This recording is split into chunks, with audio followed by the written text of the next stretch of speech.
Práctica número 9. Pulverización de un sólido y tamizado. Objetivos. Realizar el molido y tamizado de un sólido para obtener diferentes tamaños de partículas y estudiar su distribución granulométrica. Como siguiente objetivo, clasificar el tamizado de partícula utilizando como serie de tamices. Bien, a continuación vamos a ver las consideraciones teóricas que vamos a tomar en cuenta en esta práctica. Como primer punto hemos considerado la molienda en farmacia. La molienda es una operación unitaria que implica la reducción de tamaño de partículas de un sólido. Esto tiene como objetivo tener un tamaño de partícula adecuado para la preparación de formas farmacéuticas como suspensiones, polvos, cápsulas y comprimidos. Los métodos comunes que tenemos son la trituración, la pulverización y el fraccionamiento, ¿no? Y diferentes equipos que se pueden utilizar como molinos martillos, molinos de bolas, molinos rodillos, entre otros. Y este es muy importante en la industria farmacéutica, ¿no? Que posteriormente lo voy a mencionar. Como punto número 2, tratamos lo que es el tamizado en farmacia. El tamizado en farmacia es un método de separación de partículas de diferentes tamaños mediante el uso de tamices con aberturas específicas. Este tiene como objetivo obtener partículas de tamaño uniforme, eliminar impurezas y además las aplicaciones que tiene son la limpieza de materia prima, separación de polvos, clasificación de granulados y entre otros. Los equipos que se utilizan son los juegos de tamices con mallas de distintos tamaños, etc. Como tercer punto tenemos el control de calidad, ya que la molienda y el tamizado son procesos críticos en el control de calidad de los productos farmacéuticos, porque los parámetros que se consideran son la distribución de tamaño de partícula, el porcentaje de partículas retenidas y los pasantes en los tamices, la uniformidad y la reproducibilidad del proceso, ya que esto nos va a permitir evaluar la calidad de lo que estamos evaluando. Y el método de análisis nos sirve para la construcción de curvas granulométricas, donde se va a determinar el porcentaje de masa retenida y el pasante de cada tamiz. Esto para asegurar un mejor control de calidad. Como punto número 4 y final, vamos a decir que vamos a mencionar las consideraciones en la preparación de medicamentos. La adecuada molienda y tamizado son especialmente importantes en la preparación de formas farmacéuticas sólidas, como comprimidos y cápsulas principalmente. Y esta tiene una influencia en la disolución y la absorción de fármacos. Los materiales que vamos a usar: arroz, tamices de diferentes aberturas, balanza analítica, un molino, placas Petri y un cronómetro. Procedimiento. El primer paso para realizar el tamizado es realizar la molienda de la muestra. Por ello se pesó 200 gramos de arroz en la balanza analítica, ya que nuestra muestra, en este caso de mi mesa, es el arroz. De allí realizamos la molienda, la cual consistió en echar poco a poco el arroz en el molino de mano hasta minimizar el tamaño de las partículas de la muestra.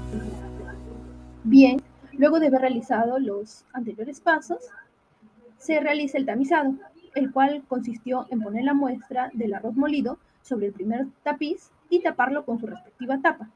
Luego lo agitamos suavemente para que las partículas pasen por los diversos tamaños de aberturas que presentan las mallas de los diferentes tamices. Por último, para finalizar el procedimiento, se pesa el arroz molido que está retenido en el primer tamiz y asimismo se repite este procedimiento con los demás tamices, de mayor a menor abertura y pesando el arroz molido detenido en cada abertura. Bien, seguimos con los cálculos. El porcentaje de reducción de tamaño se saca con la siguiente fórmula, que es masa inicial menos la masa final sobre la masa inicial por 100. En este caso, el porcentaje de reducción de tamaño nos salió 5,94. Nuestra muestra fue el arroz. Luego tenemos el porcentaje retenido, que se saca con la masa retenida en el tamiz sobre la masa total del sólido molido por 100. En este caso, en el tamiz número 10, tenemos que el porcentaje retenido nos sale 0,01, en el tamiz número 16, 3,94.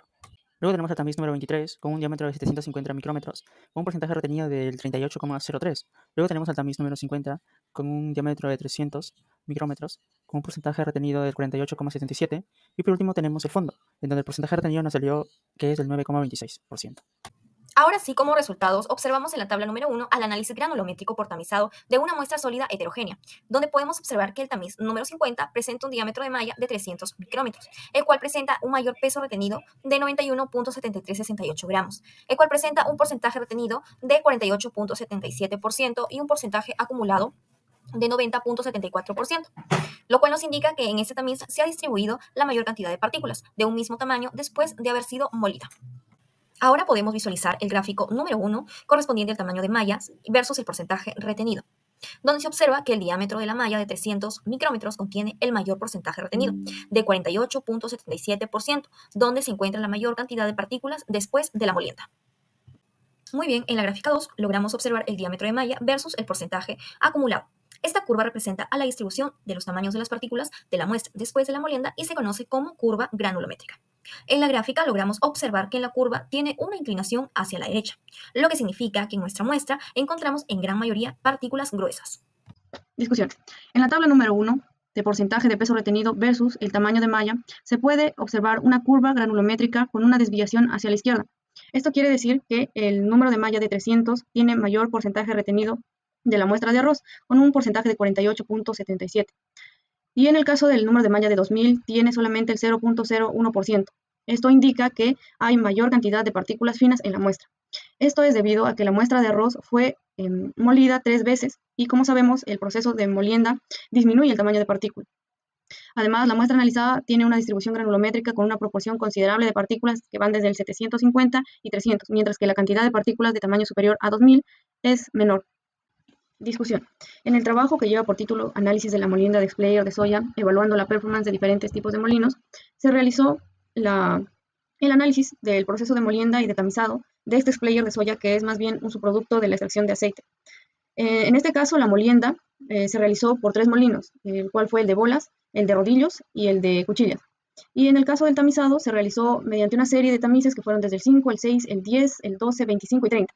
Y se clasificó a esta muestra como finos, medios y gruesos. Y bueno, como conclusión, se obtuvo que el rendimiento, que fue mayor al 55%, en el caso de la molienda, se obtuvo mediante el molino, bueno, mediante los 2 molinos, porque fueron el de cuchillas y el de rodillos los que mejor rendimiento tuvieron. En este caso depende de la muestra que se vaya a moler, depende de la forma que tenga y depende de si es plástica o elástica. Aplicaciones. En el caso de la práctica se realizaron 2 operaciones unitarias, que viene a ser la pulverización o molienda y el tamizado. Ambas operaciones tienen múltiples aplicaciones. Como primera instancia vamos a mencionar en la industria farmacéutica. Aquí la pulverización se va a utilizar para convertir medicamentos sólidos en polvo fino, lo que va a facilitar su dosificación, mejorar su solubilidad, absorción en el cuerpo. Además, también facilitarán su formulación en tabletas o en cápsulas. Mientras que el tamizado se utiliza para garantizar la uniformidad del tamaño de partícula en la producción de medicamentos y poder separar ingredientes activos de excipientes. Por otro caso, tenemos a la industria alimentaria. Aquí, en la producción de alimentos, la pulverización se emplea para convertir ingredientes sólidos en polvo, como especias, colorantes o aditivos, y así poder facilitar su mezcla y dispersión en alimentos procesados. El tamizado también se va a utilizar para clasificar y separar ingredientes en función de su tamaño, como la separación de impurezas de ingredientes alimentarios, como la harina, el azúcar o los productos en polvo, en este caso, ¿no? Después tenemos aplicaciones en la industria farmacéutica. Aquí la pulverización se va a dar de pigmentos y colorantes, porque va a permitir obtener partículas finas y uniformes para la coloración de productos. También se pulverizan lo que son los ingredientes activos para convertirlos en polvo fino y así facilitar su incorporación en productos cosméticos y mejorar su efectividad en la piel. Mientras que el tamizado se va a utilizar para eliminar impurezas y partículas no deseadas en ingredientes en polvo, asegurando la calidad y la seguridad de los productos finales. Además, se utiliza para controlar el tamaño de partículas en productos cosméticos en polvo, proporcionando una textura suave y facilitando la aplicación de esta. En la industria química, la pulverización se va a realizar para los productos químicos, ya que quieren obtener partículas finas de alta superficie específica, lo que facilitará su reactividad en diversas aplicaciones y también la eficiencia en diversas reacciones. Además, por otra parte, el tamizado se va a utilizar para controlar el tamaño de las partículas en productos químicos, asegurando la consistencia de la calidad y el cumplimiento de las especificaciones técnicas requeridas. También se utiliza para preparar mezclas uniformes de diferentes productos químicos en polvo, facilitando la producción de mezclas consistentes. Para la metalúrgica, se va a realizar la pulverización para reducir minerales y metales de tamaños más finos, facilitando su procedimiento en etapas posteriores, por ejemplo, en la fabricación de productos metálicos o cerámicos. Por otra parte, también tenemos a la industria minera, en el cual aquí se emplea el tamizado para clasificar minerales y separarlos según el tamaño, lo que permite obtener de diferentes grados de pureza y tamaños de partículas.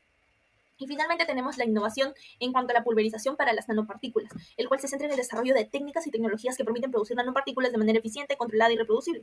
Una de las innovaciones comunes están los sistemas de encapsulación y liberación controlada. Aquí la pulverización se va a utilizar para encapsular sustancias activas de nanopartículas en nanopartículas, permitiendo la liberación controlada de medicamentos o ingredientes activos en aplicaciones médicas y farmacéuticas. Conclusiones. La distribución de tamaño de partículas después de la molienda fue más homogénea, lo que sugiere una molienda adecuada y uniforme. Además, se observó una mayor eficacia en la separación de las partículas después de la molienda, lo que nos indica que el tamizado fue exitoso en la eliminación de partículas gruesas.